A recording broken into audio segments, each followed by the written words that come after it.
desde que yo acepté la invitación de venir acá, estuvimos de acuerdo que yo iba a hablar de todo. Te fue bacano, profe, porque tuviste la humildad de decir, Felipe, qué bueno conocerlo y quiero aprender de barrismo. Y quiero papelito, dice, saca la defensa y parate en 5 de 50 en tiro de costado. El gran logro de Atlético Nacional en la Copa, la Copa Libertadores fue que independientemente, y no vamos a entrar en ese debate del que lo ganó, el que no lo ganó, de los 11 que jugaron la final, 9 jugadores habían jugado 11 finales. En la final contra Santa Fe, en la semana, cuando él vio que no iba a iniciar, reaccionó muy mal. Fuimos 2.500 allá arriba, esa popular del Monumental. Hay un capítulo ahí en el que le llama la atención a Edwin por los guayos. Lo admiro y lo llegué a querer mucho. A Luis Fernando Mosquera. Un crack, profe. Un crack. Cuando volvés en el 2019, en la rueda de prensa es un reconocimiento a Felipe Ospina y Felipe Muñoz. La que yo perdí o perdimos nosotros con River Plate, pero fue la final donde más, por lo menos yo he aprendido. Si no hubieras sido entrenador y director técnico, ¿qué serías hoy en día? Trabajaría para un servicio de inteligencia secreto. Hola a todos, ¿cómo están? Espero que muy bien. Bueno, una vez más por acá en este espacio audiovisual que me inventé para homenajear, honrar y recordar momentos muy especiales con Atlético Nacional, que todos saben que es gran parte de mi vida. Y ante la dificultad previa que hubo de encontrarle nombre a este espacio, creo que ya es inevitable definirlo, como lo he dicho un par de veces, como recordando la gloria según el invitado. Y el día de hoy sí que le vamos a llamar a este capítulo Recordando la Gloria, ya que quien me acompaña fue fundador, precursor, arquitecto de una época gloriosa reciente de nuestro equipo amado. Tengo la suerte pues de tener una buena cercanía con la persona que está conmigo y reconocer en él toda su generosidad como ser humano, muy por encima de su calidad como persona del ámbito del fútbol. Bueno, sin mucho más preámbulo, me acompaña el profe Juan Carlos Osorio, ídolo de cualquier hincha de Nacional que se respete, y a quien saludo. Profe, ¿cómo estás, hermano? ¿Qué has hecho? Bueno, muy buenos días nuevamente. Muchas gracias por la invitación. Y pues bien, me encuentro bien, disfrutando de buena salud, haciendo mucho ejercicio, nutriéndome bien, preparándome, estudiando, estoy escribiendo y buscando el próximo proyecto deportivo con el que me sienta cómodo. Qué bueno, profe.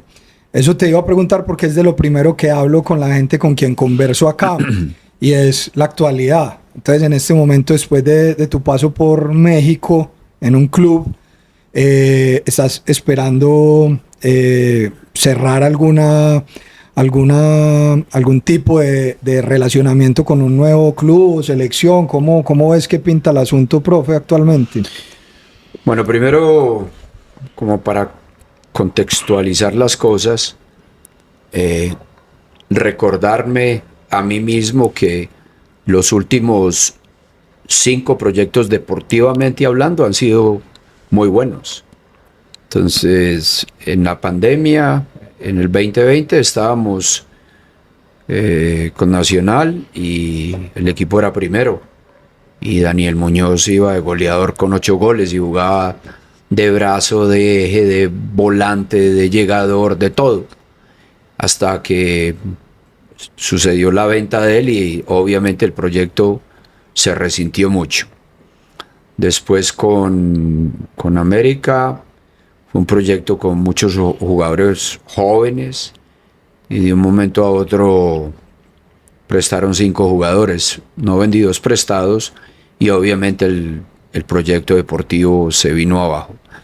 Después pues acompañé a mi padre en su despedida, que en paz descanse, y afortunado que lo pude hacer. Me tomé inicialmente 2 meses sabáticos y él extendió su permanencia por casi un año y 3 meses. Entonces ahí me distancié mucho del juego. Fui al Zamalek en Egipto y ya logramos el 67% de los puntos. Por incumplimiento del contrato yo decidí renunciar. Fui al Paranaense, logramos el 69% de los puntos en el estadual y se llegó a la final y se ganó la final. Y yo salí 2 partidos antes. Y tercero, en Tijuana, en el primer torneo fue muy exitoso. Hacía 9 torneos no clasificaba el equipo, se logró la clasificación. Producto de eso se vendieron muchos jugadores por muy buen dinero.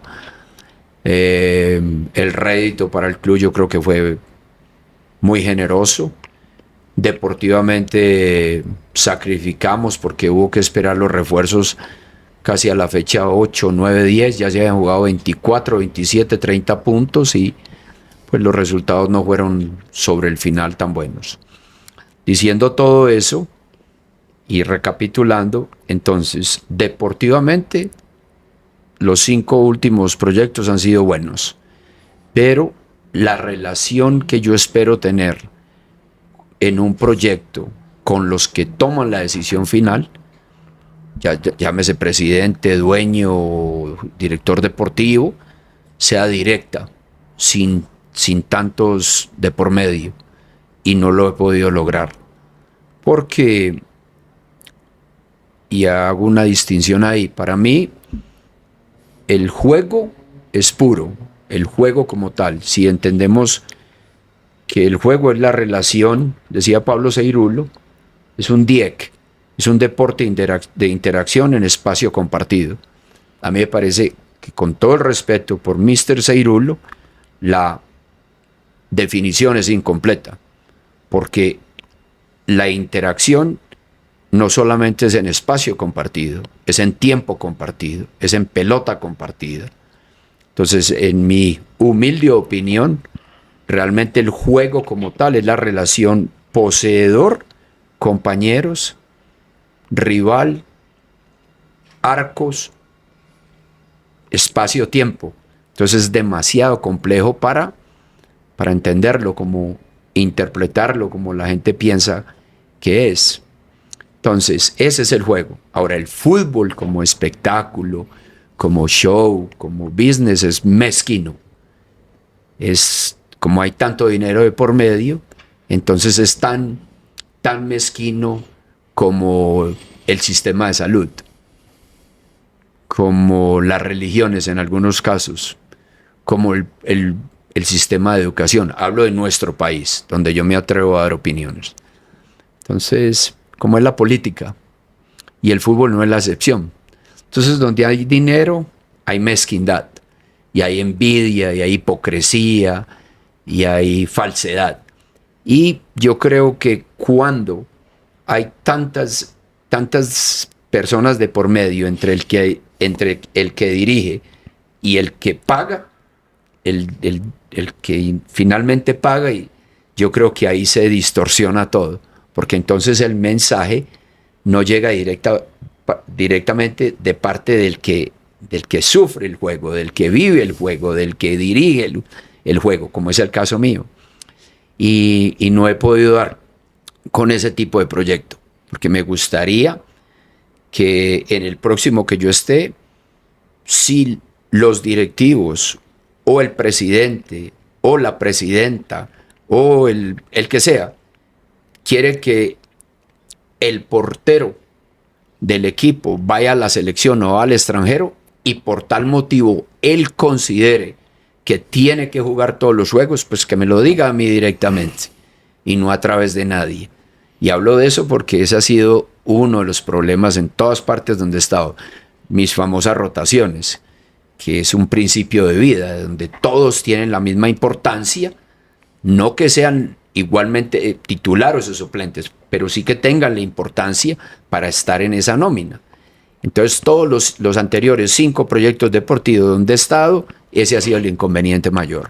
Profe, totalmente de acuerdo con vos, identificado, siento que hay burocracia existente en el fútbol actual que hace que la naturaleza y la belleza pues misma del deporte se extravíe debido a esto que acabas de mencionar. Y obviamente puedo identificar eso que te ha ocurrido en estos ejemplos que mencionas.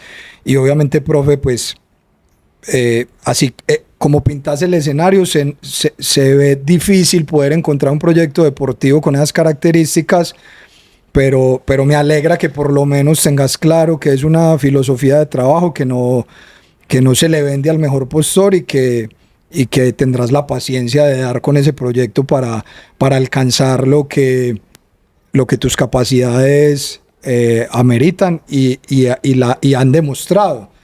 Porque digamos que, para poner un ejemplo de tu cúspide como director técnico en Atlético Nacional 2012, 2015,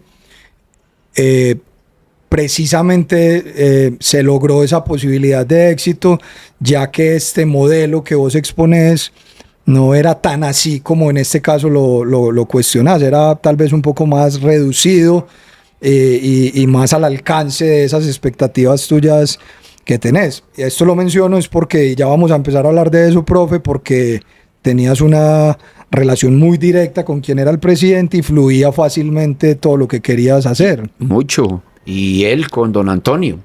Entonces éramos tres directos. Yo sentía la necesidad de hablar con don Antonio, iba directamente con el presidente. Sin peajes. Y hablábamos los tres. Ahí no había secreto de nada y era muchas veces videollamadas o al revés.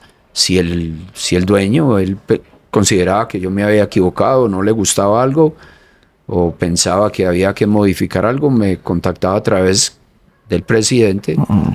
De Juan Carlos y hablábamos directamente. Digamos que ese es el modelo entonces, sí profe, resumido, presidente, propietario. Bueno, y hay clubes donde el presidente no ejerce esa función, pero la ejerce el director deportivo, pero siempre tres personas, porque es el mínimo para que haya una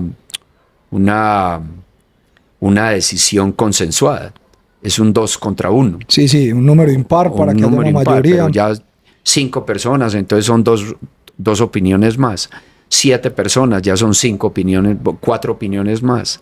Y como decía alguien muy enterado, las opiniones sí, son, porque estamos en una democracia, son respetables, pero no necesariamente indispensables. Sí, totalmente. Profe, cuando llegaste en el segundo semestre del 2012, había acabado de salir Santiago Escobar, en plena Copa Libertadores, dirigió el partido el segundo partido contra Vélez, lo dirigió el profesor Pelufo. Ya vos agarraste el equipo y de inmediato fuiste campeón de esta Copa Colombia, si no estoy mal. Y llegaste, o sea, con pie derecho.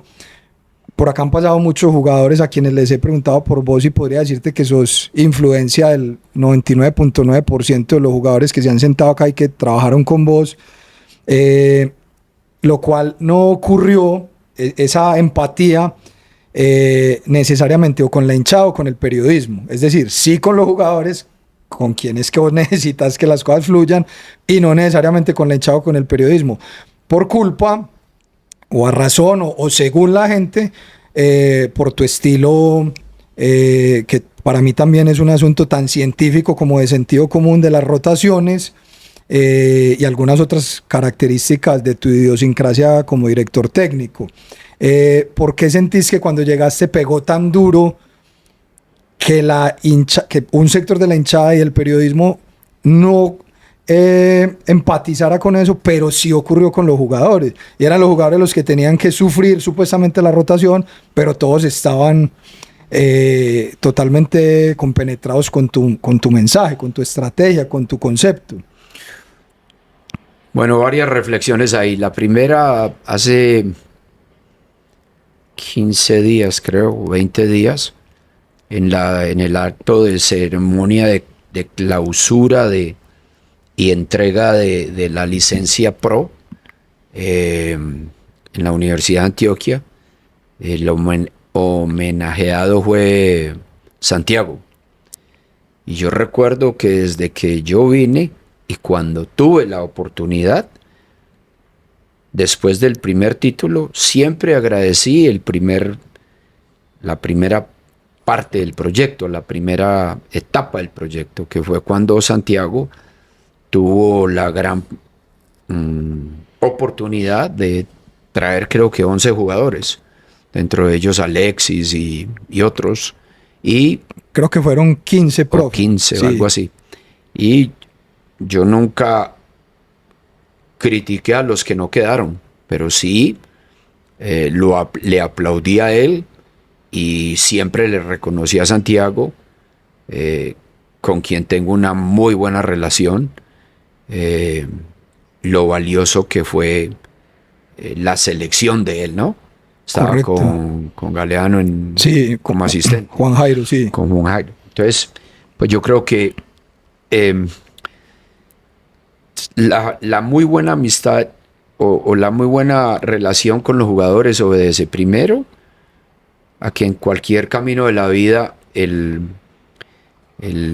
empleado respeta al jefe por el conocimiento, por el know-how, pero por encima de todo, por el trato, ¿cierto? No porque tenga millones de dólares o porque haya estudiado en Harvard, no, es porque mejora a través del día a día a su jugador, a su empleado, en este caso el jugador. Entonces, ahí viene otra de pronto que podemos hacer claridad. Yo creo que yo en mi esencia, yo soy por encima de todo, yo soy entrenador, formador, soy pedagogo. Me gusta en el proceso de enseñanza existe la pedagogía, pero para mí lo más importante es la didáctica y creo que soy muy buen didáctico. Entonces, de ahí la relación tan buena con los jugadores. Y segundo, que el jugador termina sabiendo que eventualmente va a tener la oportunidad. Y cuando la tiene, valora lo de la rotación. Entonces, es eso, ¿no? Y eso está en todos los caminos de la vida. Ahora, yo creo que la no buena aceptación de la hinchada viene mucho que ver por los medios, porque yo creo que escuchan demasiado los medios. Y los medios a su vez no les gustaba ni mi nuevo léxico, ¿cierto? Que hoy en día escucho a muchos que me criticaban hablando de la zona 14, que en ese momento decían que yo estaba vendiendo humo. Ahora hablan de los llegadores a los intervalos, cosa que yo en su momento siempre dije, tenemos que tener más box to box, llegadores, penúltimos, ahora se dice así. Y de ahí entonces que no entendían, y el famoso número 10. Yo nunca me he opuesto al número 10, pero tiene que ser un 10 que tenga dinámico, último pase, penúltimo pase, que tenga remate a gol, que tenga asistencia, que esconda el pase hasta el último momento, que juegue para todos, pero en el último tercio. Yo no quiero al 10 al tercio medio o al tercio defensivo mío, porque ahí no sirve, porque entonces él debe ser el receptor y se convierte en el poseedor. Entonces ya los receptores son los delanteros que tienen que descender y se desubica todo, como pasa no solamente con algunos equipos en Colombia, sino con nuestra querida selección. Entonces, yo creo que la afición le costó entender, pero por lo que yo veo ahora cuando salgo a la calle, me sorprendo, la verdad. Del cariño. Sí. Ajá. Ahora, en el fútbol uno quiere respeto, admiración y cariño, primero que todo de sus jugadores.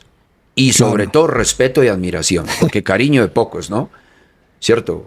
Uno se respeta con todos, los admira a todos, pero ya establecer un vínculo más cercano, eso no se da con todo el mundo. Sí. Y eso está bien. Por eso tengo 2, 3 que me acompañan a mí, y esos 2 de los asistentes, uno tiene mejor relación con el portero y con los defensores, el otro tiene mejor relación con los extremos, y yo tengo las que veo que se van dando, pero a todos les abro las mismas posibilidades, las mismas oportunidades, y estoy siempre abierto para el debate, para el día a día con el jugador. Entonces, sin apartarnos de la parte humana, hay una parte profesional que es la que rige todo. Con los hinchas es muy difícil tener ese contacto, ¿cierto? Porque al final uno se gana el respeto y la admiración de la hinchada con cómo juega el equipo y lo que gana, lo que logra ganar, ¿cierto? Y al final, lo de los periodistas. Sí, ahí, profe, mencionaba lo de Santiago, y estoy de acuerdo con vos que él tuvo una capacidad de gestionar esa nómina, porque incluso había 4, 5, 6 jugadores que ya habían jugado con vos y que conocías, sí, y que por supuesto eso facilitó que después estos jugadores se convirtieran en tus capitanes, estandartes o columna vertebral. Alexis Enríquez, Alexander Mejía, algunos otros. Y además mencionabas lo que empezaste a lograr más adelante, un asunto didáctico y pedagógico.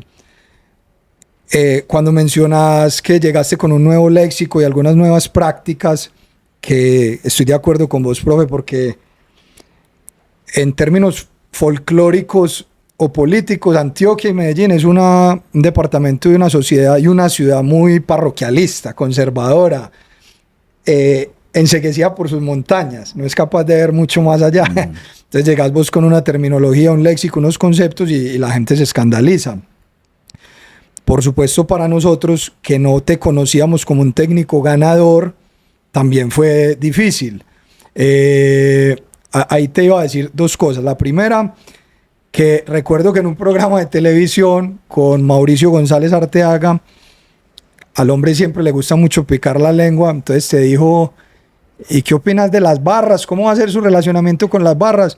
Entonces, profe, y eso lo entendí porque vos no tenías mucha cercanía, dijiste: no, respetuosa, yo espero que encontrarme con una barra que sepa ver el fútbol, porque hay veces me da la impresión que ellos no ven fútbol porque están colgados de espaldas a la cancha. Entonces ese comentario vos llevabas aquí, profe, una semana, yo creo.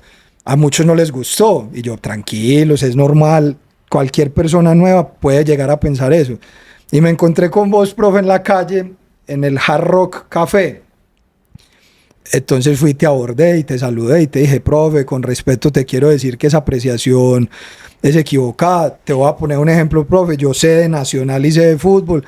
Te fue bacano, profe, porque tuviste la humildad de decir: Felipe, qué bueno conocerlo y quiero aprender de barrismo y quiero aprender de cómo es el mundo de las barras. Vos no habías estado cerca, a pesar de Millonarios y otras cosas, Once Caldas, pero sabes que hay una diferencia grande. Y ahí noté, profe, siempre una disposición tuya en aprender, en enterarte cómo funciona cualquier cosa. Más adelante, profe, te voy a preguntar, porque hubo un jugador que me dijo que eras el técnico que él había tenido, que más tenía el control de cualquier cosa en un equipo de fútbol.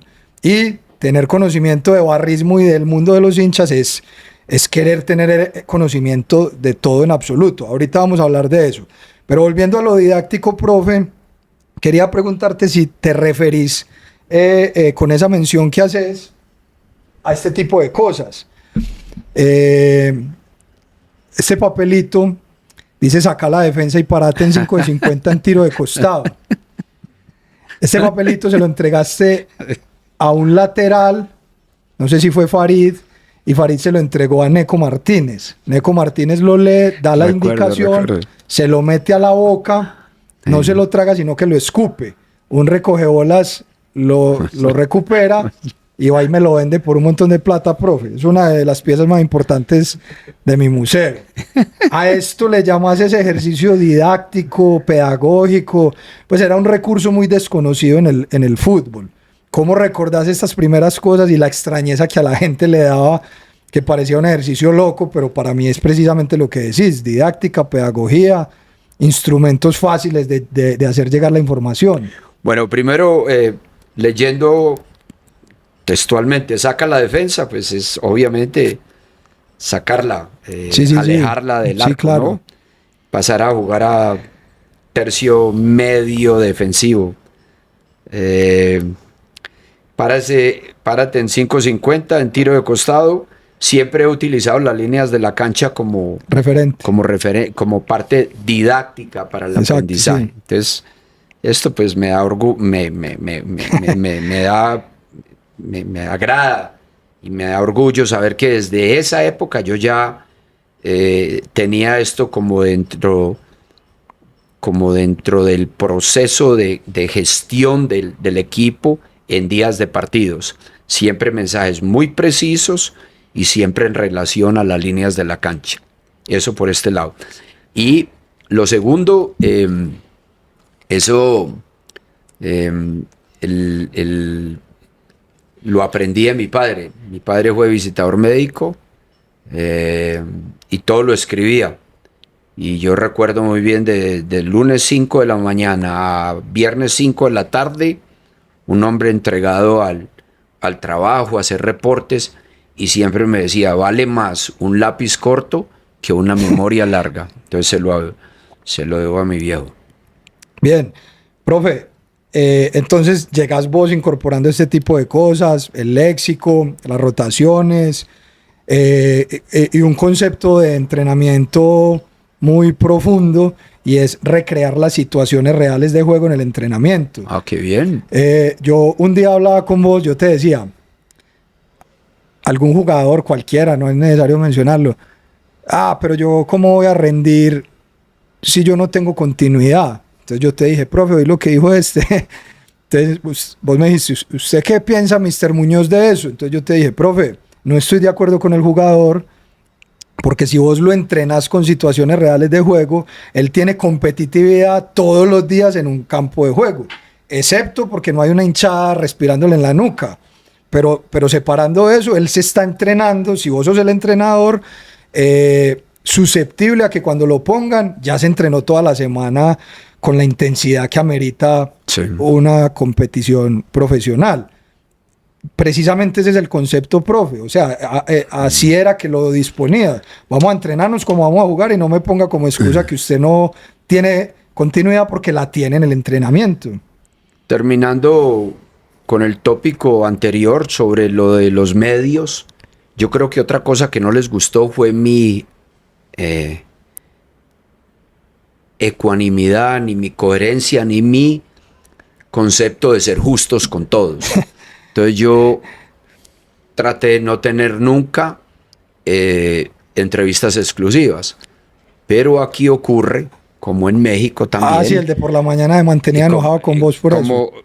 Ocurre en todas partes, que uno le da una entrevista a X persona y ese es el que logró la exclusividad, y el que finalmente se quebró y quiso aclarar esta situación. Y los demás lo quedan odiando. Entonces ahora, y en este tiempo que he estado acá, he tratado de o asistir a varias o no asistir a ninguna.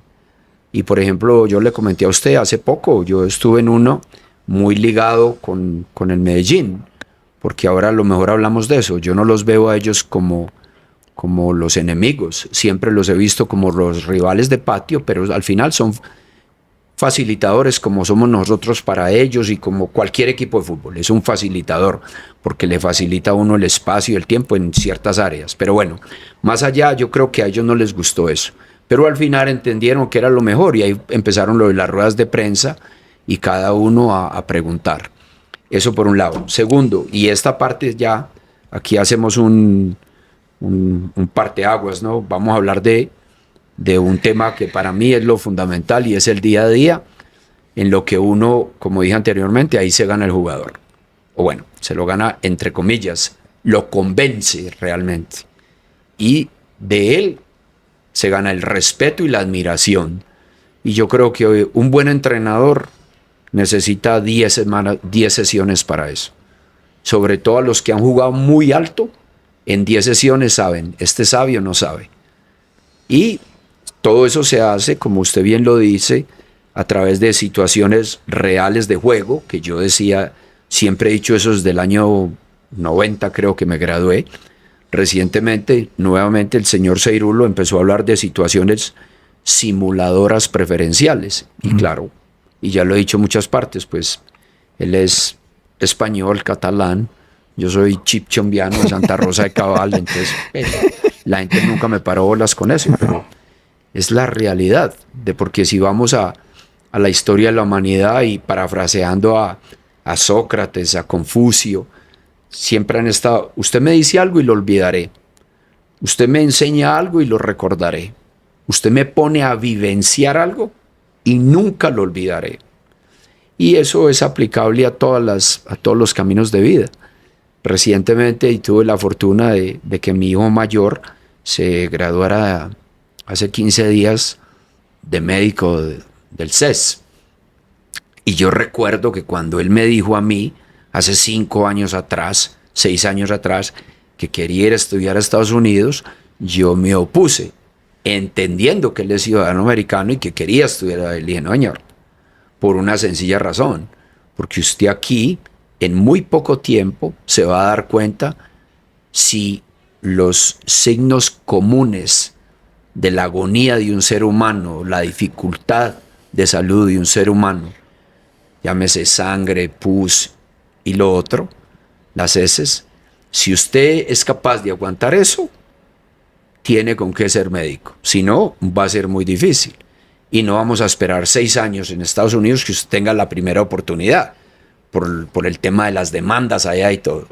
Y efectivamente, él acá y por su propio esfuerzo ha conocido grandes cirujanos que le han dejado participar.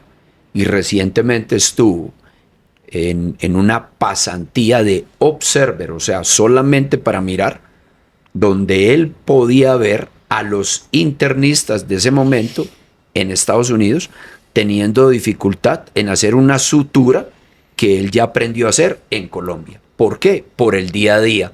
Entonces el jugador de fútbol tiene que ser entrenado a través de situaciones reales de juego.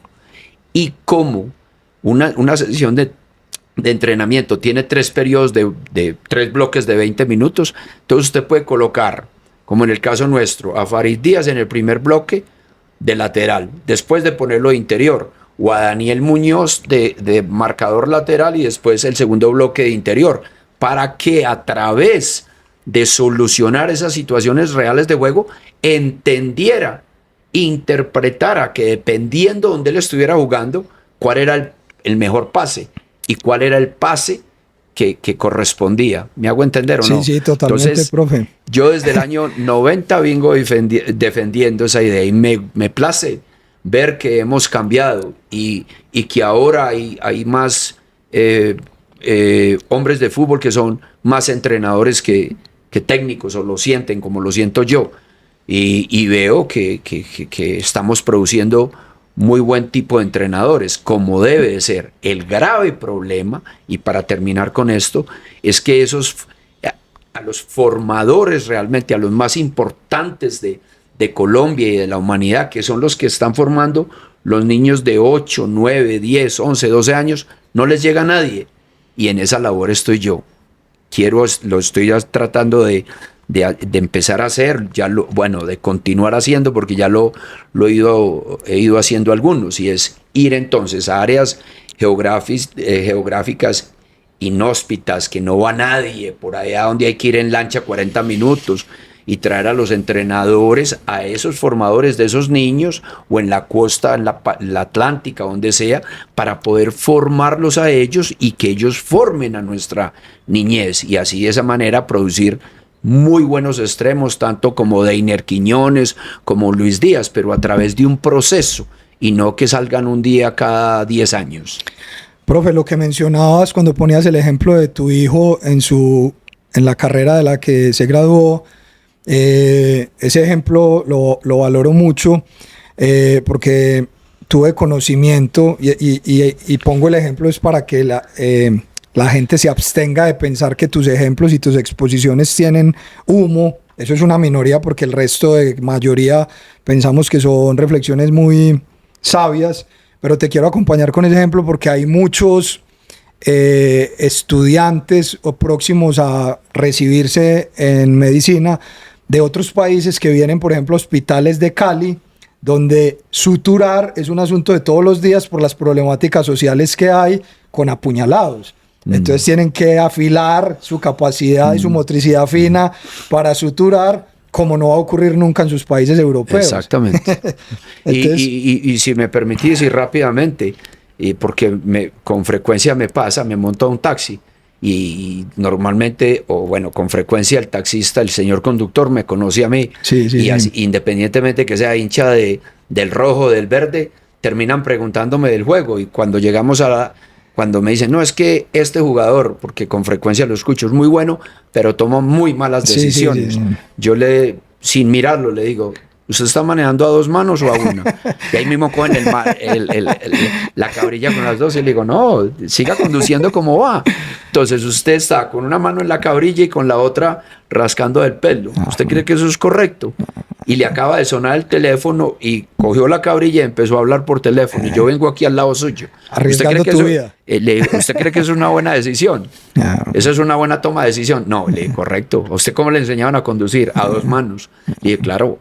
Y le aseguro una cosa, porque está conmigo, pero si estuviera acá el presidente de la República, usted no manejaría una mano y estuviera así tan relajado, estuviera así. Es lo mismo el día de la final de un muchacho en las finales, ¿no?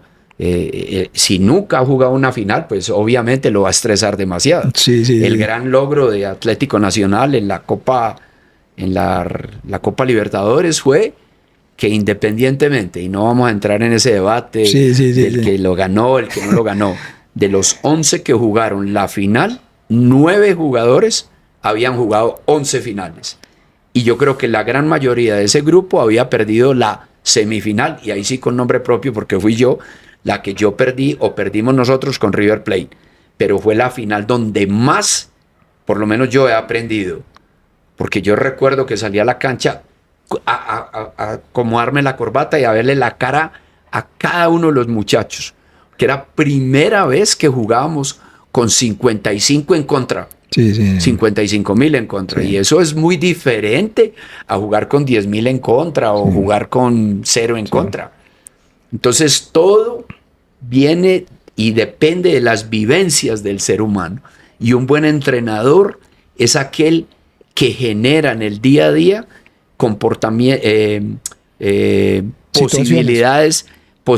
situaciones reales de comportamientos y probabilidades de crecimiento del jugador.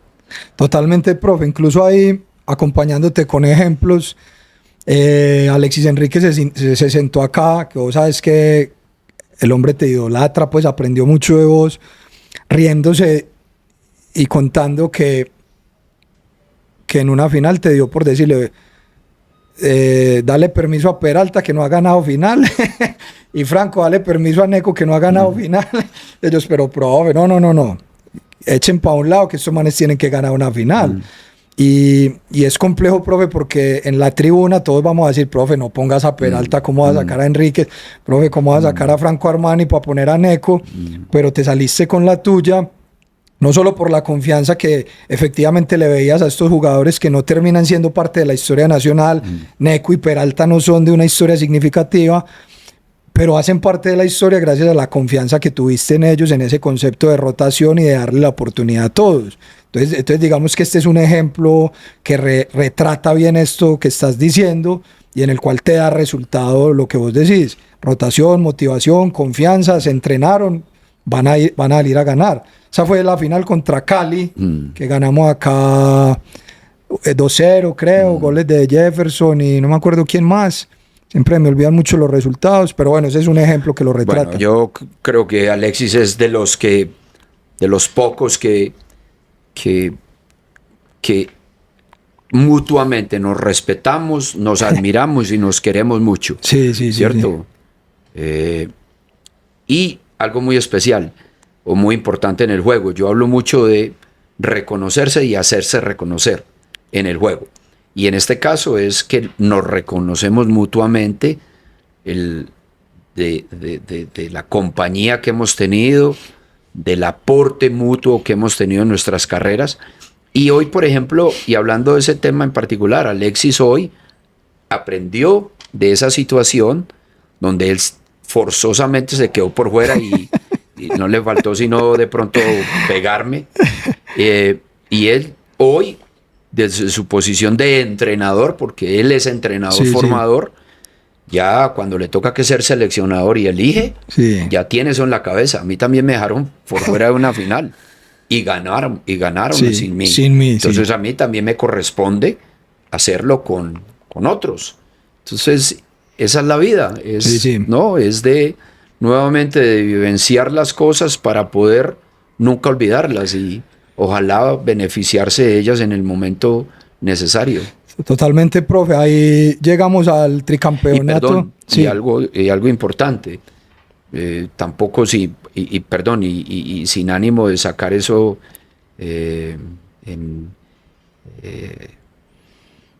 como algo negativo. Pero recuerde, por ejemplo, que Franco Armani, yo decido declinar a Gastón, no lo clausuro, decido declinar su continuidad. Porque yo ya veía que Franco era el sustituto. Y ojo, cuando tomé esa decisión, Franco Armani tenía doble lesión de rodilla. Doble. Nunca he tenido la oportunidad ni de escucharlo a él, ni de que él me aborde a mí, o habérmelo encontrado para escucharlo, qué piensa él hoy de esa decisión. Porque sin lugar a dudas que fue una muestra mía muy valiente de apostarle a las condiciones de alguien que yo consideré en su momento merecía esa opción y que lo íbamos a recuperar bien para llevarlo a esa instancia final. Y mire, hasta el Mundial, fue arquero argentino en el Mundial. Entonces ahí es cuando yo realmente digo, bien, ha hecho una buena labor. Vos mismo. Sí, porque pues poco le dan, ni él mismo me ha dado ese crédito de decir, hombre, independientemente de la nacionalidad que sea, porque xenofóbico no soy, pero sí favorezco el talento colombiano. Yo dije, no, voy a traer a Franco porque merece estar. Y más tarde leí la oportunidad a Camilo, que usted estaba en ese momento, que recuerdo que había mucha oposición de la hinchada y entiendo el porqué, pero mire hasta dónde ha llegado Camilo también. Entonces, esos son los casos donde yo veo en el último proceso de selección y veo Camilo Vargas, Davinson Sánchez, Daniel Muñoz. Digo, no, entonces sí he hecho cosas muy importantes por el fútbol colombiano. Profe, muchísimas.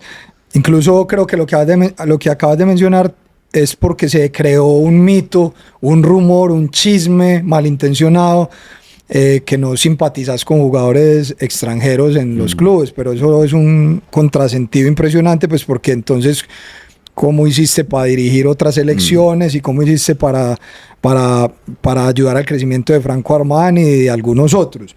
Profe, en ese tricampeonato se armó pues una nómina de ensueño, una columna vertebral que 3 años después nos dio una Copa Libertadores. Bueno, acá anecdóticamente de esa final contra Santa Fe tengo esta corbata. Bueno.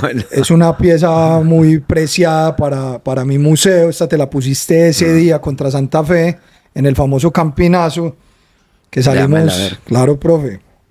Sí, es la F, ¿no? Sí. Por la final. Ah, por eso la elegiste. Qué bien. Eso es una pieza muy importante de mi museo.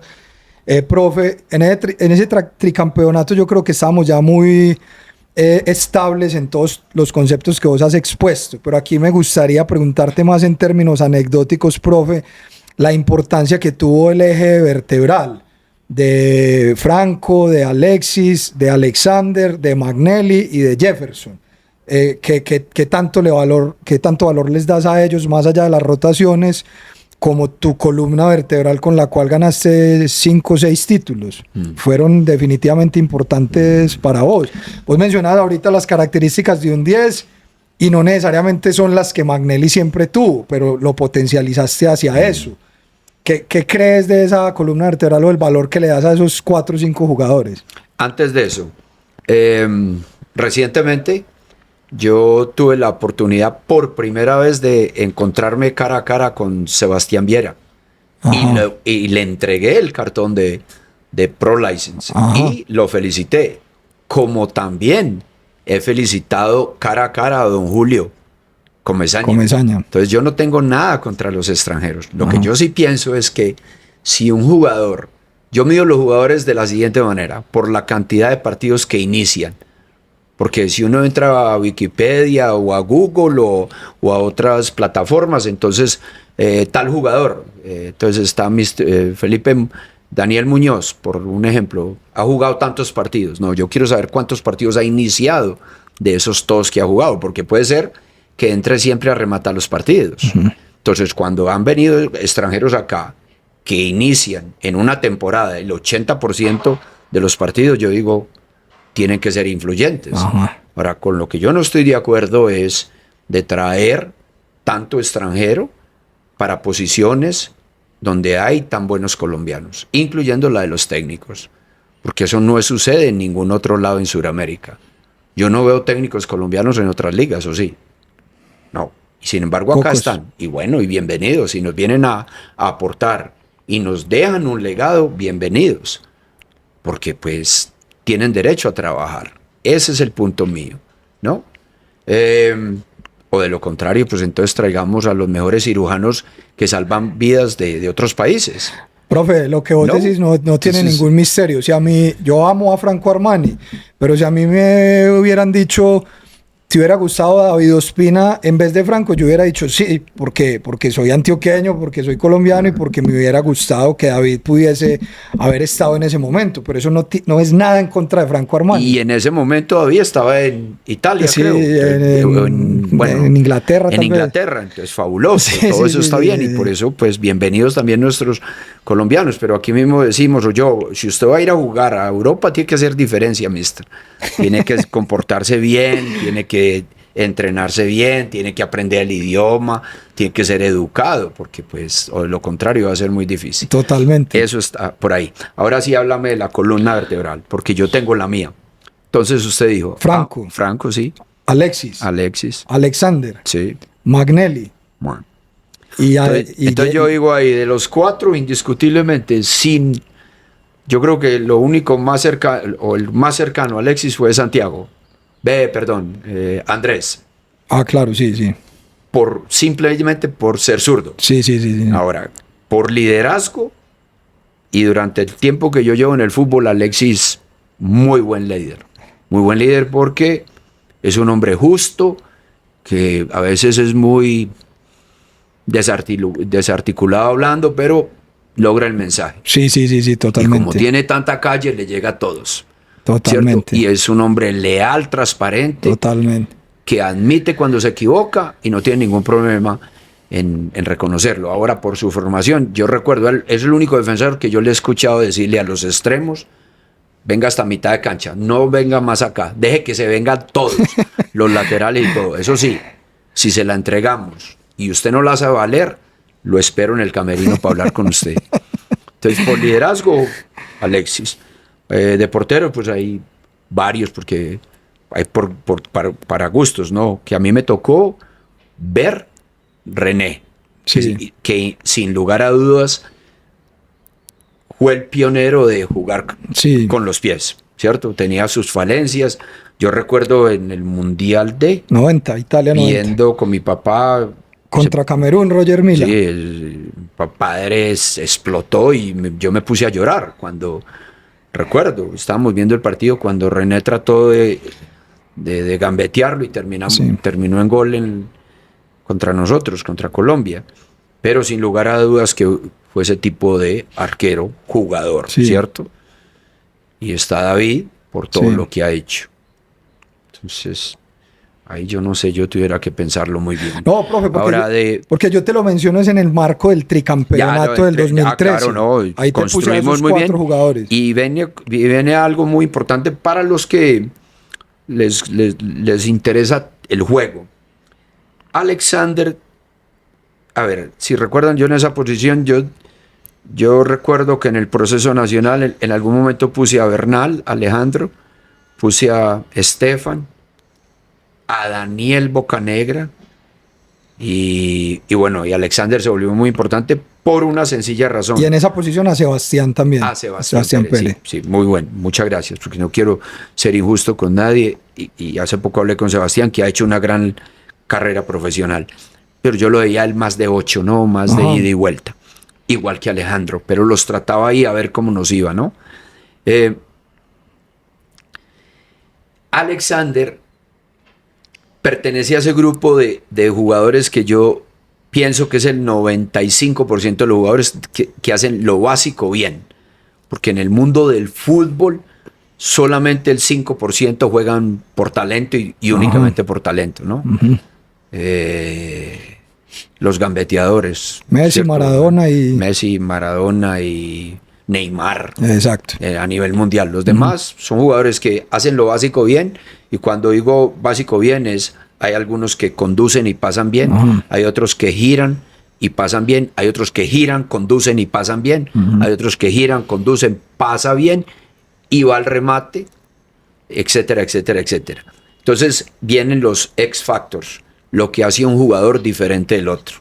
Entonces Alexander hacía lo básico bien, pero en nuestra idea de juego, el mediocentro tiene que jugar por detrás de la presión del rival. No como ahora, que el mediocentro desciende, entonces si este es el 4-1, el mediocentro desciende acá y reconvierte al equipo a un 3-2. Entonces no hay ese jugador acá para recibir de los centrales. Entonces ya reciben del mediocentro que está ahí y de los dos defensores centrales, los dos interiores.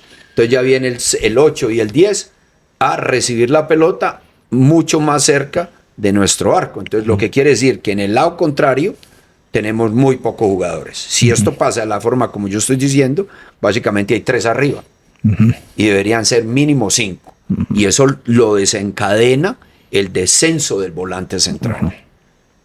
Que no quiero entrar en ese detalle porque pues, no corresponde. Sí. Entonces Alexander entendía eso perfectamente y lo hacía así, guardando las proporciones a lo Busquets, que servía solamente de pivote, o sea, de un pase de pronto de penetración para fijar a uno de los que van a presionar y devolvérselo al central.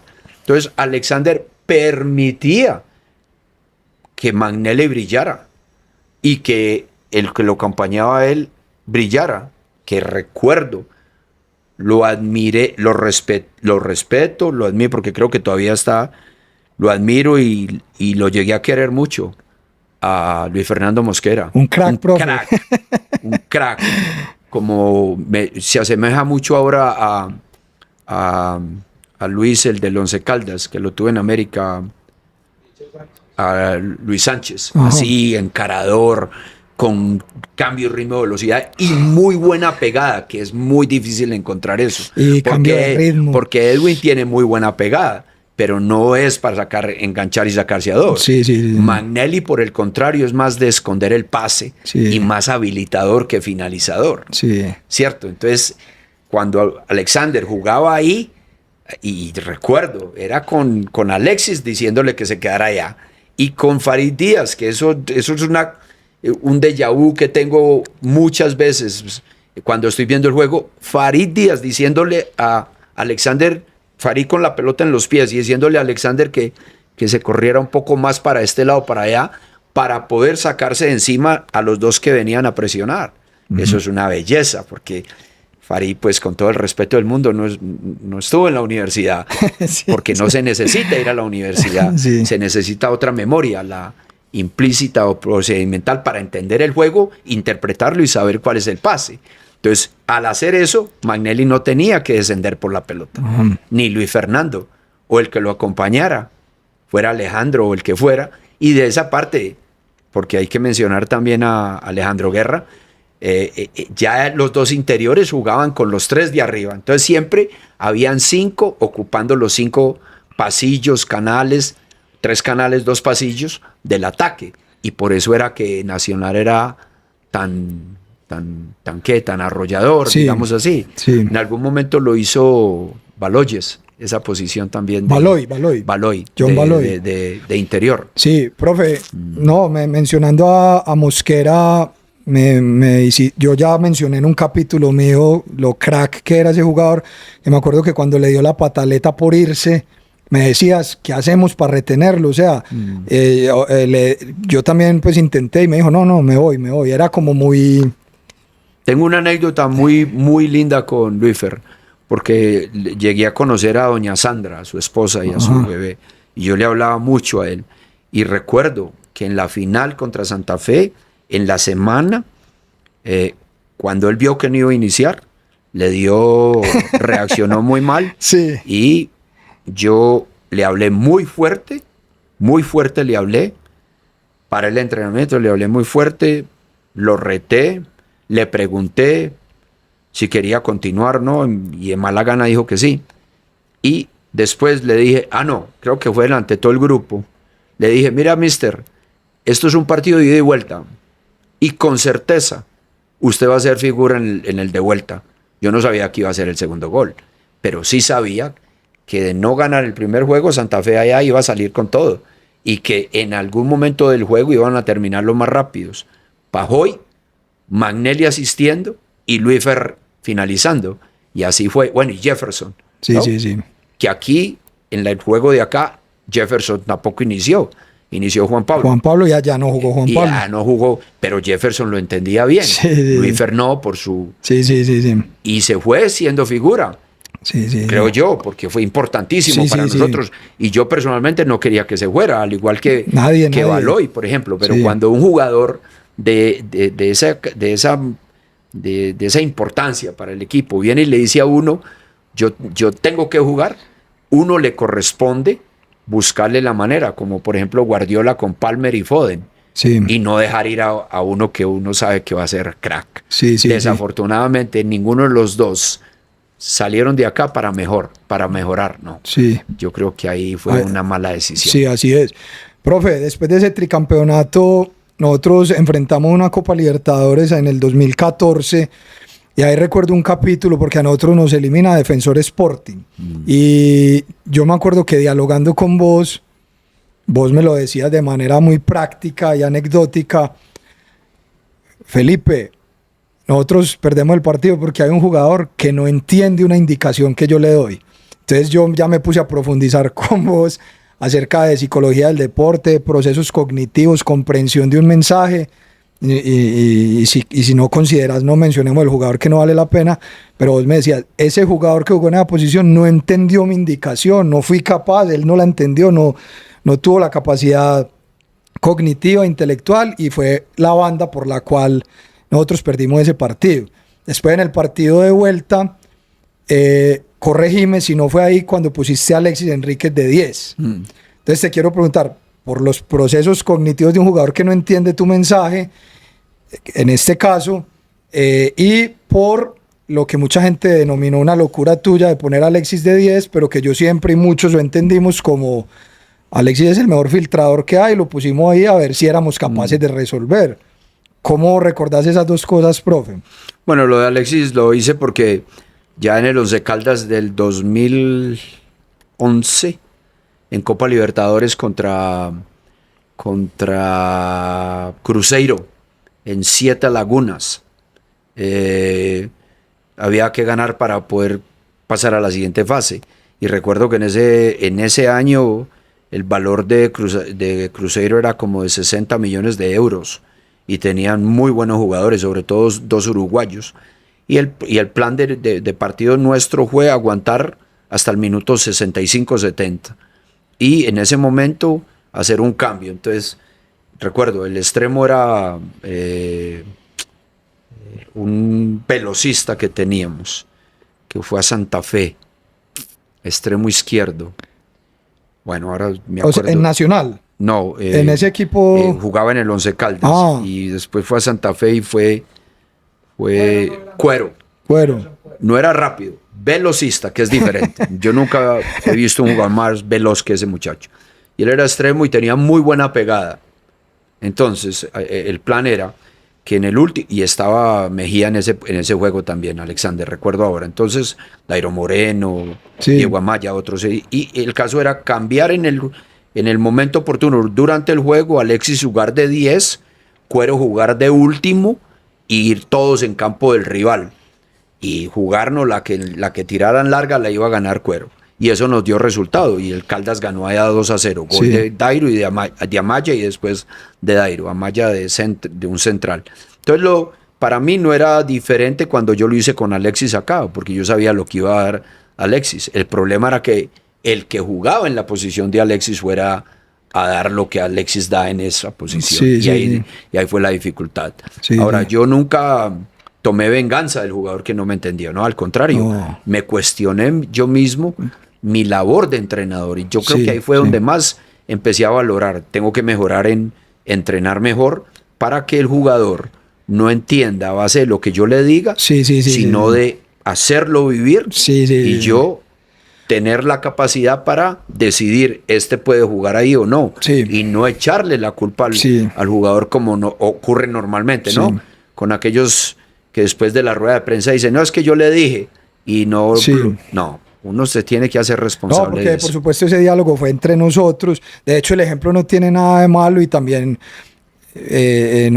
porque no se trata de crear una suspicacia de algo que no tiene nada de negativo. Ese jugador fue Wilder Guisao.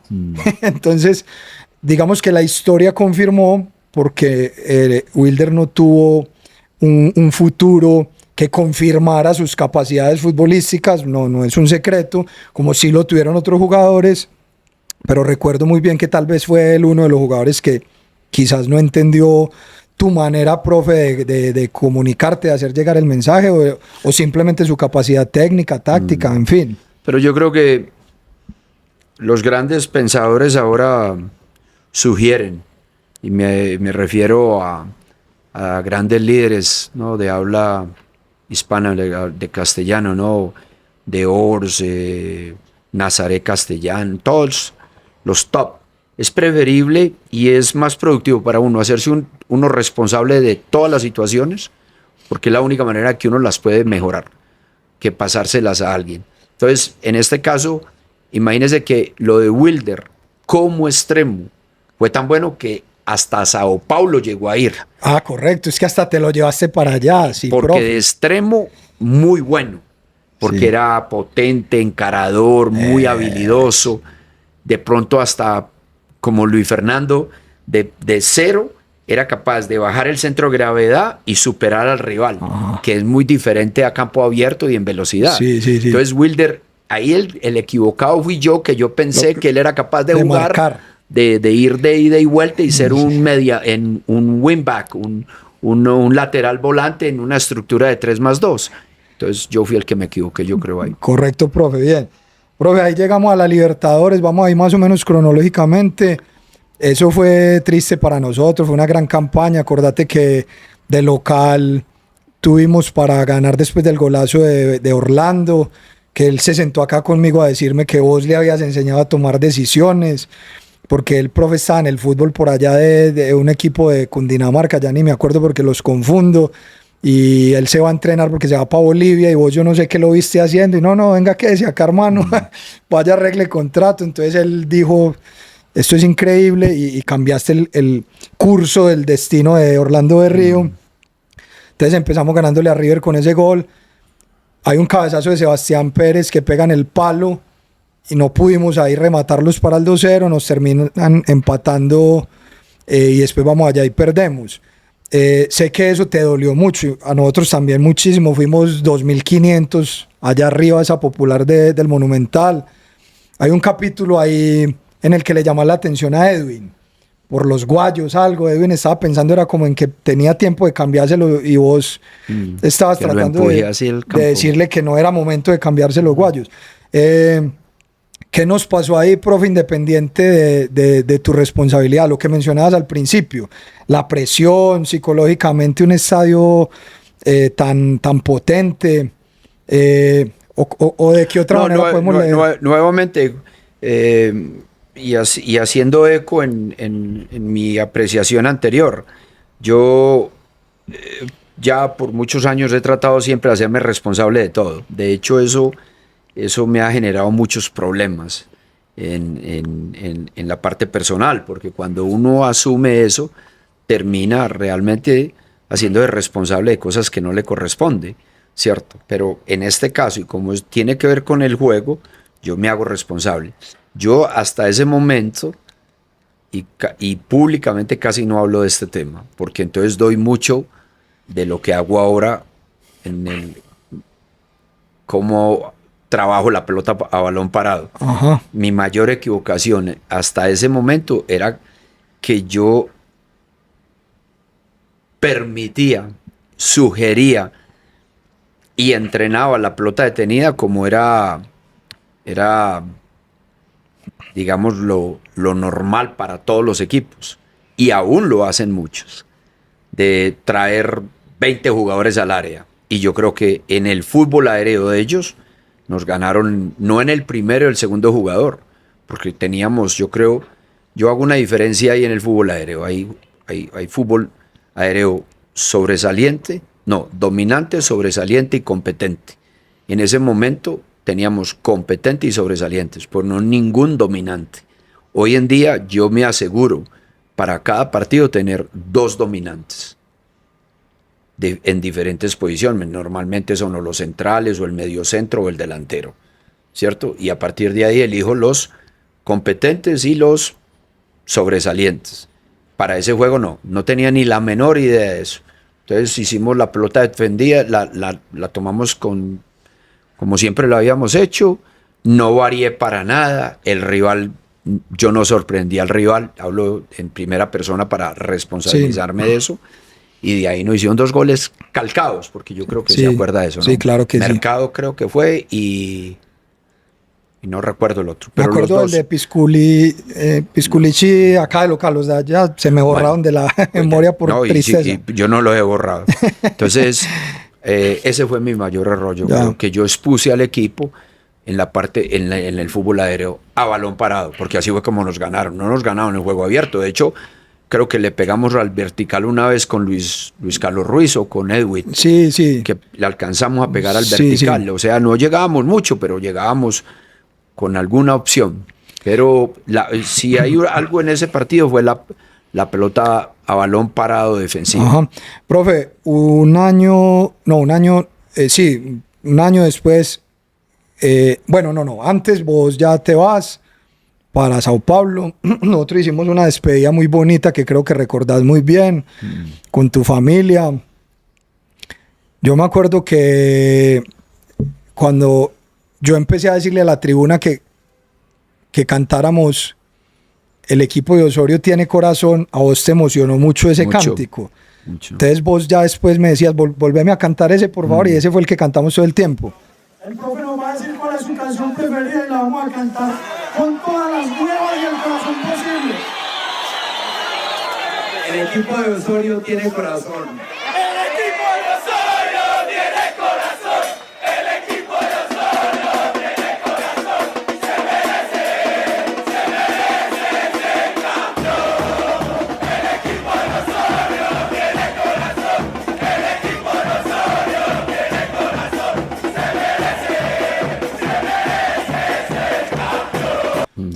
¿Por qué te emocionó que nuestro reconocimiento no fuera por tu léxico, profesionalismo, manejo de grupo, disposición técnica, táctica, capacidad como entrenador, sino por el corazón del profe Osorio?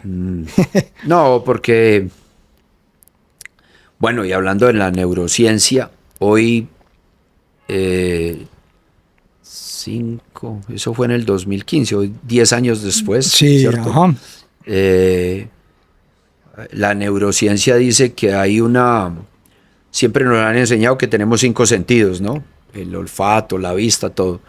Y hoy la neurociencia de hoy dice que tenemos 7, y uno de ellos es interocepción, que es la relación cerebro-corazón. Y se atreven a decir que primero que el corazón decide antes que la mente, porque el corazón entiende lo que la razón no. Entonces, en cualquier relación, incluso en el momento de uno conocerse, el corazón ya le está diciendo a uno con hay compatibilidad o no. Ajá. Entonces yo siempre traté de lograr eso con los muchachos, con los equipos que yo lidero, de que haya una conexión de corazón, de sentimiento. No, en ese momento no conocía lo que conozco ahora de neurociencia, pero sí, yo siempre le decía a ellos en su momento, lo primero, eso sí, siempre, pues valga la redundancia, lo he dicho con consistencia y frecuentemente. Lo primero en cualquier juego es competir bien. Y uno se gana a competir bien cuando uno mete la pasión, cuando uno mete el corazón. Claro. Los duelos, la primera pelota dividida, la que sea. Y después, a través de eso, de ser combativos y de competir por cualquier pelota, la técnica se impone. Y ahí es donde vamos a imponer el juego nuestro.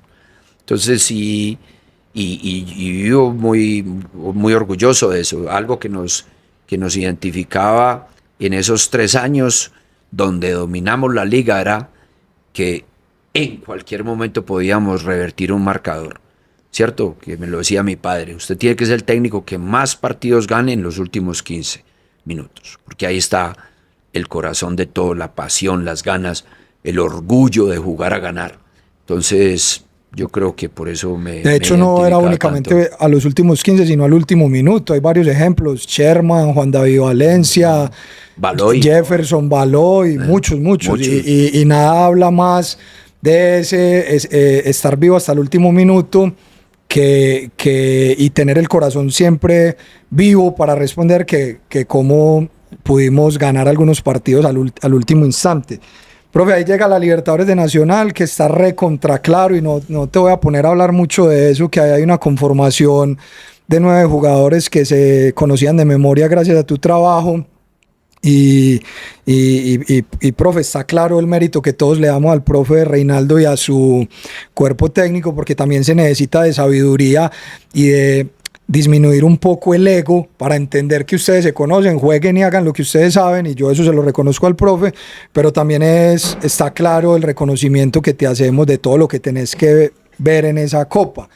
¿La viviste, te alegraste, te sentiste orgulloso? Mucho. Siempre estaba claro que ahí había un trabajo tuyo. Mucho, y pues es un tema que nunca creo que públicamente yo lo haya tocado, ¿no? Hay que hacerle un reconocimiento especial a Mr. Rueda, claro que sí, por haber logrado ese gran título. Y hay que reconocerlo por ese título. Ahora, lo que no está bien es que él no reconozca públicamente lo que pasó antes. Básicamente, si yo no reconozco el inicio de Santiago, lo estoy omitiendo de los 3 títulos o 5 títulos que ganamos mientras que yo estuve, o 6 con esa otra copa, 6. Y no, yo se los he compartido y lo digo públicamente y se lo he dicho a Santiago. Y tengo una gran relación y siempre le he manifestado lo mismo. Pero bueno, eso es decisión de cada uno. Entonces a mí sí me parece que el señor Rueda tuvo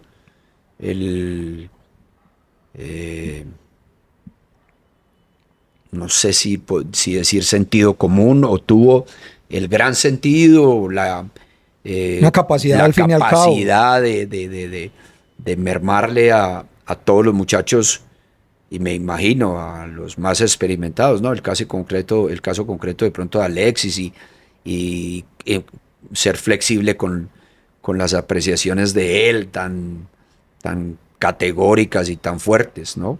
Entonces ese es un mérito para él, y supo ganar cada partido contra el rival que le correspondió, ¿cierto? Y pues para bien del fútbol de todos y de Nacional, fue contra Independiente del Valle, iniciando un proceso que lo ha llevado a sitios muy elevados, pero ese era el primer paso de ellos, como era el de Nacional en la Copa Suramericana, donde yo dirigía.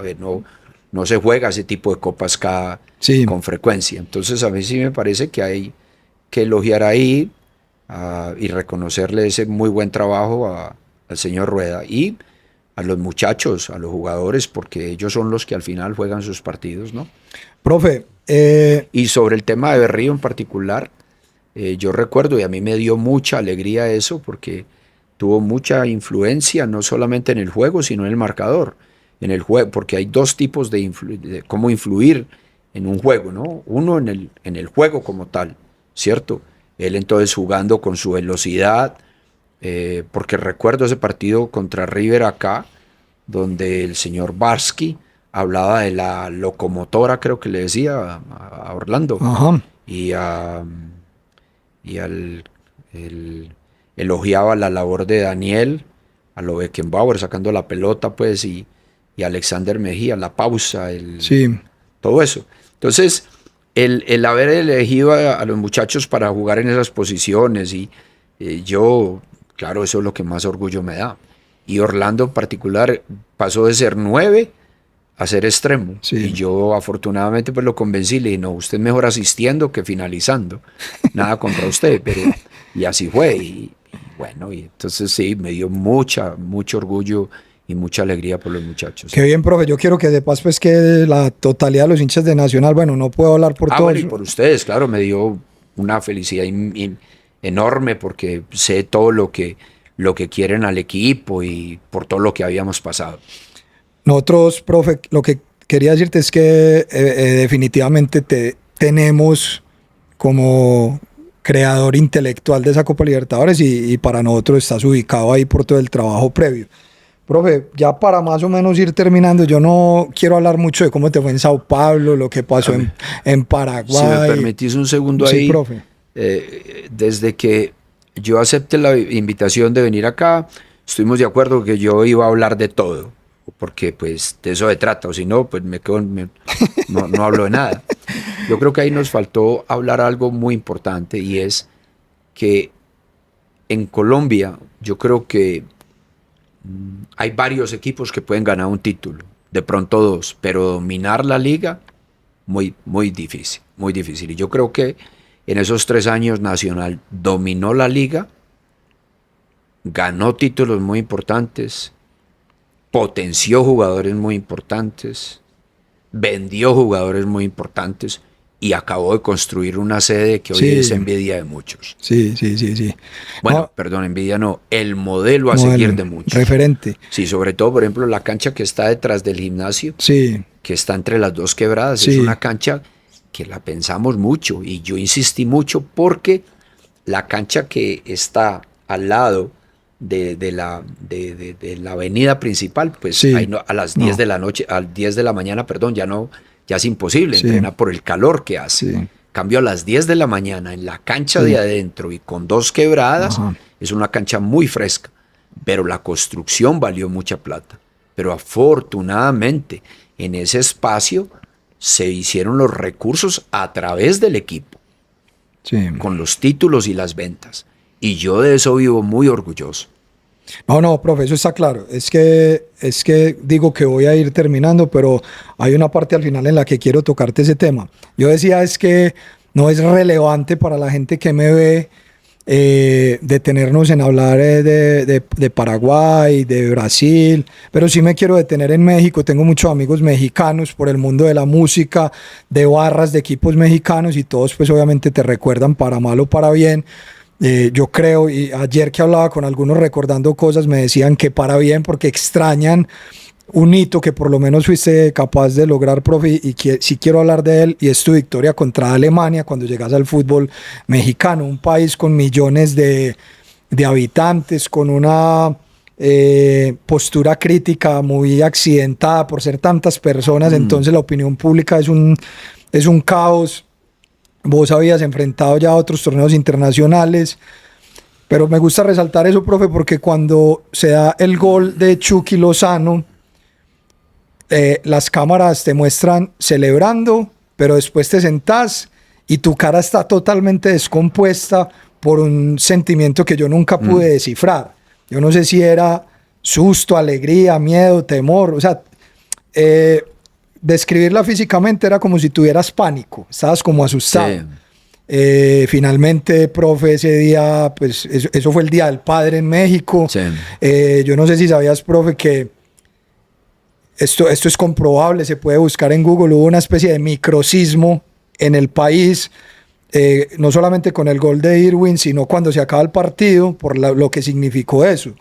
Definitivamente estamos hablando de la alegría de tu vida, profe, en una selección tan relevante, no por su historia, pero sí por lo que significa el periodismo, el pueblo. ¿Crees que se trató del partido de tu vida o cómo lo ves? Sí, yo creo que indiscutiblemente es el juego más importante, sí. Y ahí fue, yo creo, digamos, descargar emocionalmente tanta frustración. Exacto, sí. Porque si bien recuerdan, ha sido tal vez creo que aún es la campaña más exitosa en el periodo de eliminatoria a un Mundial de México.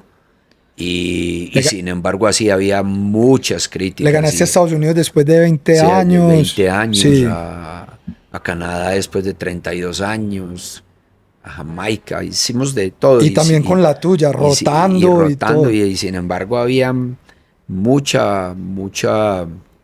bueno, había muchos críticos, porque tenés razón en eso. Es un país de 120 millones de habitantes y es una dinámica muy particular, porque la mitad, 80 viven en México y 40 en Estados Unidos. Entonces, cada partido en Estados Unidos era un partido de local. Sí. Pero yo abolí eso y eliminé eso, o convencí a la federación que teníamos que jugar más partidos en Europa, de visitantes, con frío, como fue contra Bélgica el 3-3, como fue contra Polonia el haberles ganado 2-0 en cancha de ellos, los empates contra Portugal, porque eso es lo que al final, como hablamos anteriormente, lo que hace que... Con Portugal de Cristiano Ronaldo. De Cristiano Ronaldo, Nani, Quaresma. Sí. O sea, un equipo para jugar a transiciones letal, con Pepe. Sí. Entonces... y eso es lo que yo creo que hace crecer al equipo, ¿no? Entonces, y el gol de Irving también porque... Fue un golazo, una transición también, bueno, recuperando. Y hay que recuperar, y hay que acordarse que la gente se acuerda del partido contra Chile, del 7-0, 7-0, que ha sido también la derrota más... El hito negativo de tu carrera. Y la que más he aprendido, porque ese partido se fue yendo de las manos sin uno darse cuenta. Yo después hice una presentación para el grupo y comparé lo de Brasil. Y ahí hay que tener muy en cuenta lo que pasa el tiempo que pasa entre el segundo y tercer gol. Y entre el tercero y el cuarto. Ahí está la clave de eso. Pero bueno, yo no conocía nada de eso hasta que no me tocó vivirlo. Pero la gente se le olvida que 11 días atrás de esa gran derrota, México le había ganado a Chile 1-0 con el mismo equipo. Entonces yo me ilusioné mucho, me pasé y le di el debut a Irving Lozano. Y se vino eso encima y pues a mí me querían matar. Y en el segundo tiempo entré a Raúl Jiménez por Irving. Y 3 años después Irving hace el gol. Entonces para mí eso fue como... Sí, tu gloria máxima. No, y sobre todo, ahí está. Sí. Pero necesitaba de un proceso. Sí. Entonces el equivocado no era yo. Entonces me dio mucho sentimiento. Ese rostro que yo nunca pude descifrar es eso. O sea, revancha, venganza, alegría, todo junto. Qué bueno, ese momento, profe, yo me puse muy feliz por vos y sé que todos los hinchas de Nacional. Profe, bueno. Y la gente se le olvida. En octavos de final, contra Brasil, hasta el minuto 60 lo llevamos ahí. Sí. Lo que pasa es que ustedes y hinchas de Nacional saben que yo siempre rotaba el equipo al minuto 60. Sí. Y casi siempre rematábamos con 3, 4 y 5 jugadores. Pero ahí ellos remataron con los que tenían y yo rematé con los que yo tenía. Y obviamente de los primeros 11 contra 11 ya había diferencia de ellos superior a la nuestra. Ya del 12, del 13, el jugador 14, el 15, el 16, la diferencia era enorme. Y yo no le pude dar vuelta al juego. Y ese sí me frustró mucho. Profe, bueno, mira, este espacio está creado para que la gente te escuche a vos, te recuerde, te honre, te valore. Pero yo me voy a tomar unos minutos para contar unas cuantas anécdotas con las cuales yo resumo y reúno lo que vos significaste para mí, para el mundo de los hinchas y el valor que nos diste y por el cual te agradezco. No sé si en desorden. En el 2016, después de que perdiste con Chile, fallece mi mamá. Y entonces vos te das cuenta, eso a mí me partió la vida en dos. Yo estaba con Pipe Ospina en el carro de él, yo estaba vuelto nada, pero teníamos que seguir trabajando por la barra. Entonces vos lo llamás. Mr. Ospina, ¿cómo está? Ah, bien, profe, usted. Yo estaba con él en el carro. Muy triste por lo de Mr. Muñoz. ¿Cómo está él? Profe, está muy triste, él está acá conmigo. Ah, bueno, yo no lo quería molestar, no quería ser impertinente, pero pásemelo. Entonces yo paso.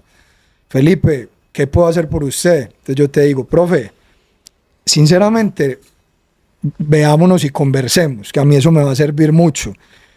Felipe, mañana mismo a tal hora en tal lugar. Entonces nos vimos en el restaurante del Hotel Intercontinental.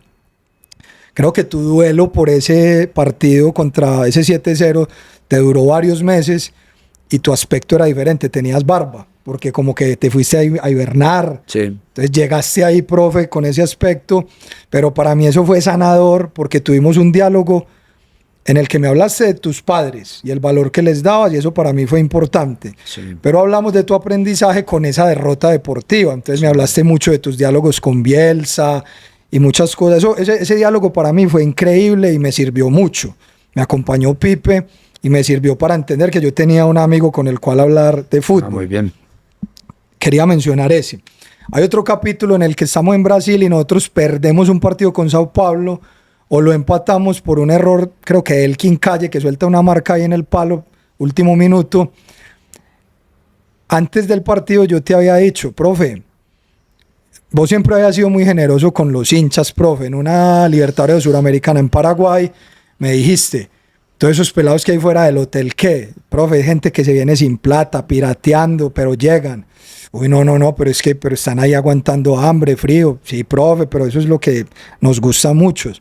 No, espéreme un momento. Te fuiste, profe, por varias habitaciones y sacaste del minibar todo lo que encontraste. Me lo entregaste y fuimos juntos y se lo dimos a los muchachos allá afuera. Los pelados muy agradecidos con eso. Acá te estoy mencionando compasión y amistad de hablar de un duelo, generosidad para el hambre y el frío de los muchachos. Voy con una tercera ahí mismo. Profe, hay que traer a Edwin Cardona, hermano, juega bien, ¿qué pasa?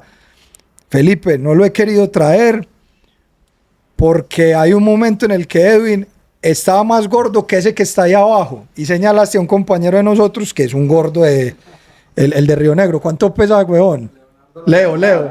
Leo pesa mucho. Entonces yo me morí de la risa porque le encontré mucho sentido a tu ejemplo.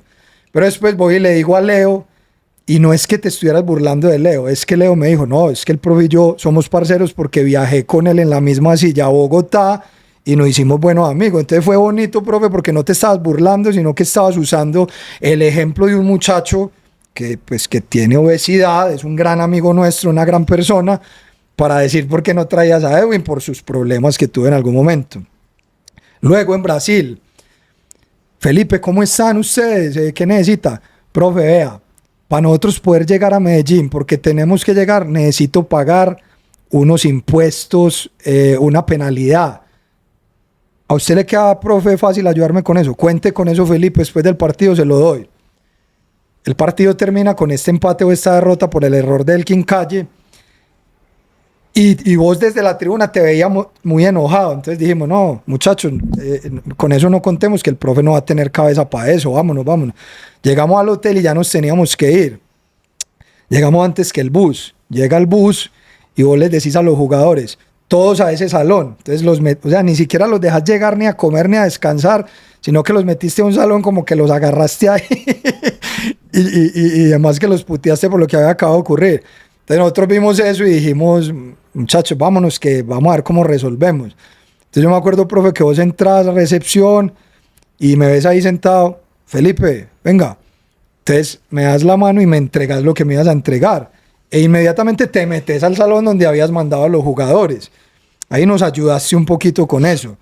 acá quiero hacer un reconocimiento es de que no perdiste el foco de tu promesa, de tu palabra, nos ayudaste y le diste a eso mayor prioridad que lo que después fuiste a hacer, que fue, me imagino que los cogiste y los masacraste pues allá en ese salón porque habíamos perdido o empatado ese partido. Una más, profe, en el 2015, te dije, profe, nosotros quisiéramos hablar con los jugadores porque quisiéramos hacerles llegar un mensaje. Lo espero mañana a las 10 y díganle lo que ustedes quieran. Había una carpita ahí y ahí nos están esperando y vos nos llamaste. Entonces cuando llegamos, obviamente era un diálogo constructivo, amistoso. Me acuerdo que Manga Escobar dijo, después del diálogo, cuando se dio cuenta que era un diálogo amistoso solamente para entender, Manga dijo, no, yo ya me estaba perfilando porque pensé que era algo malo. No, Manga, es dialogar, es entendernos. Pero ese día nos diste la oportunidad de dialogar con el plantel. Uno más, cuando volvés en el 2019, en la rueda de prensa es un reconocimiento a Felipe Ospina y Felipe Muñoz, sin temor a que nadie te dijera nada. Directivos, periodistas, sociedad del común, hinchas del común, o sea, nos diste un lugar y nos reconociste como parte de lo que vos querés conformar. Para nada, no, aquí los dos Felipes presentes saben que los aprecio mucho, a ellos dos y a toda la afición. Todo esto lo quiero redefinir en algo que te mencioné al principio. El jugador fue Tino Costa, un argentino veterano que jugó en Europa, y él a mí un día me dijo, yo sé que con el profe no voy a tener mucha oportunidad, pero yo a él le reconozco que es el entrenador que más he conocido que tiene el control de todo, el 100% de las cosas, de la hinchada, de los premios, de la alimentación, de la preparación física, de lo técnico, de lo motivacional, de lo psicológico. Entonces, profe, con este resumen que te acabo de hacer, estoy denominándote en una cosa que no tiene nada que ver con fútbol, sino con humanidad, con intuición, con sentido común, con psicología, con motivación, con amistad, con generosidad. ¿Por qué para vos estas cosas son tan importantes? Y eso que te mencioné, 6 o 7 de 25 30 que recuerdo y que los jugadores han venido acá a hablar sobre vos. ¿Por qué es tan importante eso, profe, al margen de todo tu otro conocimiento? Bueno, yo creo que tiene que ver primero con la formación de uno, ¿no? Muchos de esos valores los aprendí con mis viejos. Y yo creo que lo más importante son las relaciones, yo creería. Las personales, las laborales, pues el día a día de uno, ¿no? Y yo creo que la mejor manera de uno liderar es a través del buen ejemplo, entendiendo que tengo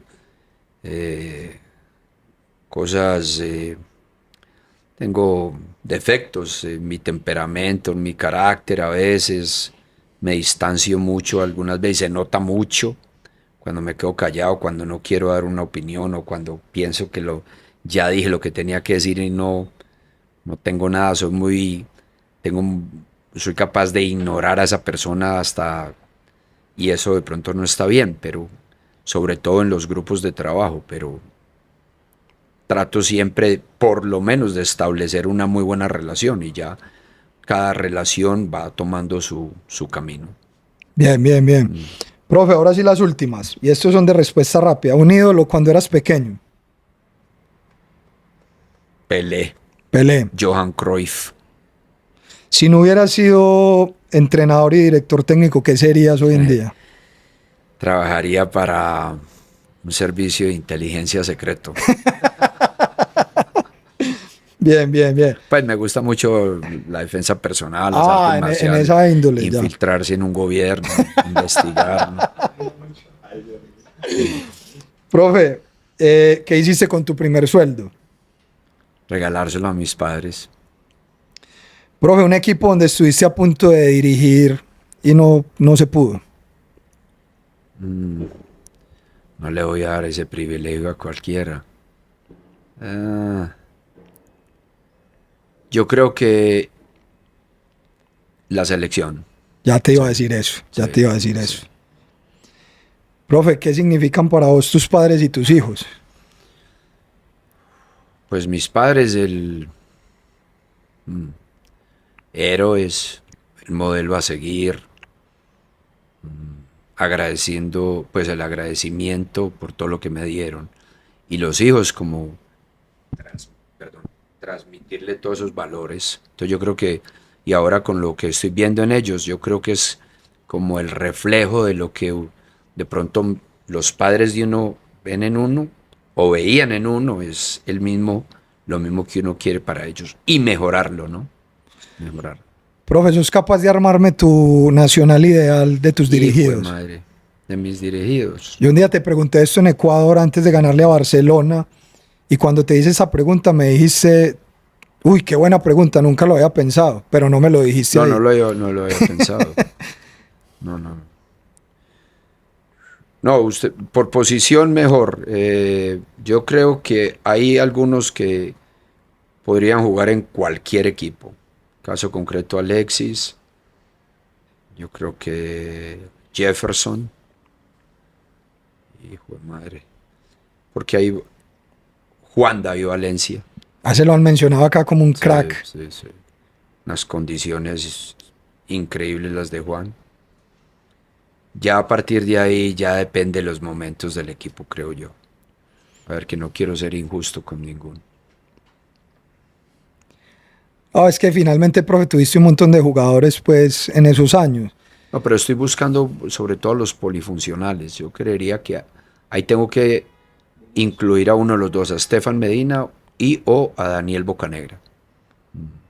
Bueno, bien. Sí, porque por ejemplo, Farid muy importante, pero Juan David en óptimas condiciones porque podía jugar en 2 o 3 posiciones en partidos ya decisivos y si estaban los dos y tenía que tomar una decisión, me iba a inclinar por Juan David, pero es por su versatilidad, pero no quiere decir que Farid no sea bueno, ¿no? Entonces es muy difícil eso, yo creo. Muy difícil. De hecho, yo hago un ejercicio en las presentaciones que hago para los futuros entrenadores y tengo mi mejor 11 de toda la historia. Del fútbol internacional. De todo el fútbol. Bueno, yo te lo iba a preguntar por la selección Colombia, pero dame ese entonces. Y hay gente que deja a unos y a otros. Sí. Entonces, por ejemplo, yo le diría medio centro, Steven Gerrard, de los que yo vi, Ajá. ¿no? Defensor central zurdo, yo pensaría que Paulo Maldini. Lateral zurdo, Roberto Carlos.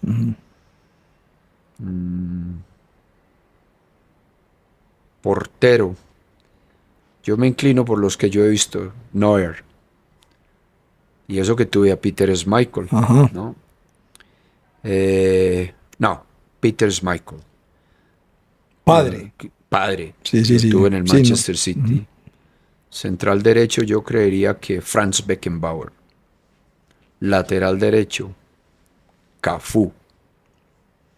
Ya dije el mediocentro Steven Gerrard, yo creería que Messi. Espelucaste a Diego Maradona, profe. ¿O no? Imagínate. Maradona. No. Tengo que tomar decisión ahí. Entonces, Steven Gerrard, Johan Cruyff y Maradona. Falso extremo Messi. Por el otro lado pondría a Luis Figo. Ah, Y de 9, el animal. Ronaldo. el fenómeno. El fenómeno. Bien. Profe, estas son las últimas y terminamos. ¿En qué lugar de tus sueños está en algún momento, porque hablándolo por fuera, tenés proyectos de fútbol de selección internacional, pero ¿en dónde en tus sueños está Atlético Nacional y la selección Colombia? Bueno, la selección es Tu máximo sueño. pero yo creería que más que un sueño es mi objetivo, ¿no? La diferencia entre un sueño y un objetivo es que es ponerle al sueño un proceso, y yo creo que ahí lo estoy cumpliendo. Y con Nacional pienso que algún día regresaré, seguramente. Bueno, seguramente no, pero sí lo tengo dentro de las posibilidades. Y siempre he dicho que me gustaría en algún momento dirigir al Pereira, Claro, donde me crié y donde me hice. bueno.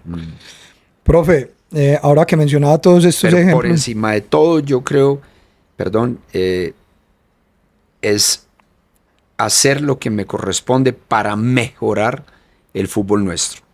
Y sobre todo el énfasis mío es en la formación.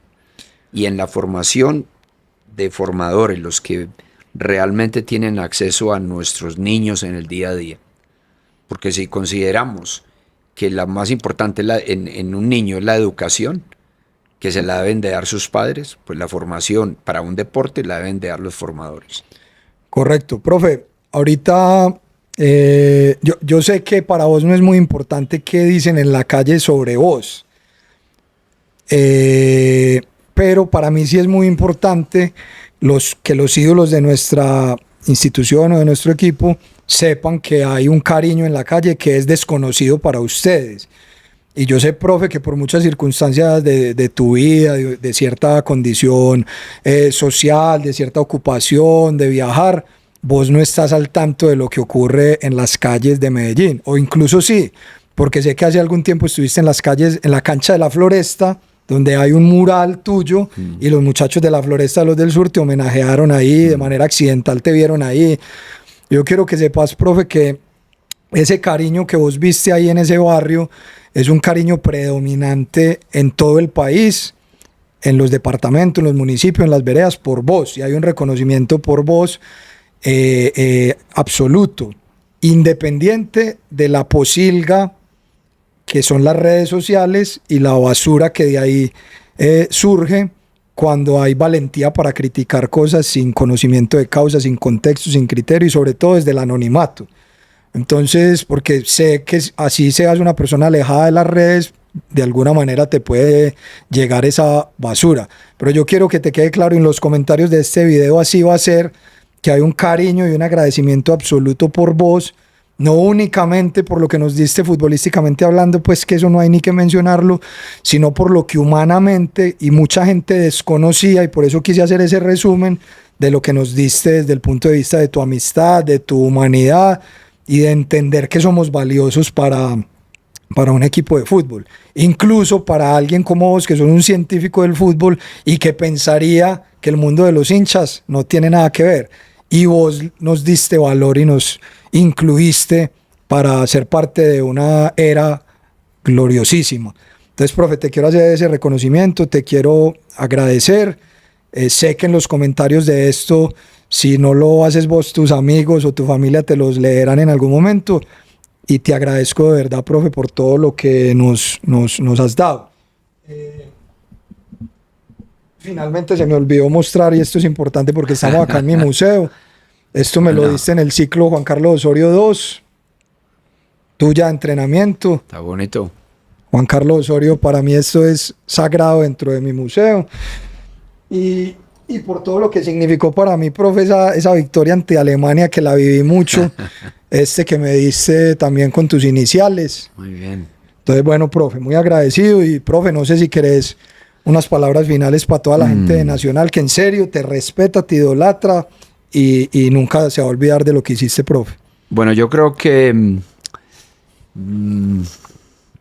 de pronto recordando las anécdotas de las que hablaste, yo creo que en lo profundo de todo hay 2 o 3 pilares fundamentales del por qué yo hago ese tipo de cosas. Primero, por agradecimiento. Nuevamente, un valor que me enseñaron mis padres. Después, o antes, por el respeto de cada ser humano, ¿no? De que tenga lo necesario y que si lo están apoyando a uno haga de su 100%, ¿no? Que es la famosa corresponsabilidad. Entonces yo creo que por ser corresponsable con este club, con este programa, con los hinchas, con la gente que me expresa su cariño, pues hombre, eternamente agradecido. Y la verdad, siempre desear que el club les dé muchas alegrías. Y yo agradecido por encima de todo con todos los muchachos, con todos los jugadores que que tuve contacto, y del club con las personas que en su momento me dieron la oportunidad, en su momento, y que, bueno, creyeron en mí.